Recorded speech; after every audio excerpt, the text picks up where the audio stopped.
ঘূর্ণি, আমি পথ সম্মুখে যাহা পাই যাই চূর্ণি। আমি নিত্য পাগল ছন্দ, আমি আপনার তালে নেচে যাই, আমি মুক্ত জীবন আনন্দ। আমি হাম্বির, আমি ছায়ানট, আমি হিন্দল, আমি চল চঞ্চল টমকি চমকি, পথ যেতে যেতে চকিতে চমকি। পিন্ডি আদি তিন্দল, আমি চপলা চপল হিন্দল, আমি তাই করি ভাই যখন চায় মন যা। করি শত্রুর সাথে গলাগলি, ভাই মৃত্যুর সাথে পাঞ্জা। আমি উন্মাদ, আমি ঝঞ্ঝা, আমি ভীতিয়ে ধরিত্রীর বলবীর চির উন্নত মানুষের।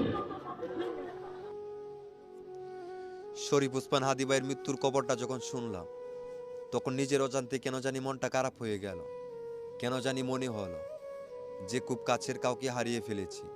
কাজী নজরুল ইসলাম হয়তো এই কথাটা এই কারণে লিখেছিলেন যে এমন জীবন করিও গঠন, মরিলে হাসিবে তুমি, কাঁদিবে ভুবন। এই কথাটা যেন তার জন্যই প্রযোজ্য। আজকে হয়তো সে আমাদের মাঝে নেই, কিন্তু বাংলাদেশের প্রতিটা মানুষের অন্তর তার জন্য কান্না করছে। এটাই হয়তো মানুষের জীবনের সবচেয়ে বড় পাওয়া। তার এই বীরত্বের কথা বাংলাদেশের ইতিহাসে স্বর্ণাক্ষরে লেখা থাকবে।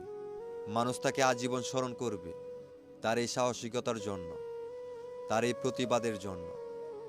সবাই শরীফ ওসমান হাদী ভাইয়ের জন্য দোয়া করবেন যেন জান্নাতের সর্বোচ্চ স্থান জান্নাতুল ফেরদৌস দান করেন। আমিন।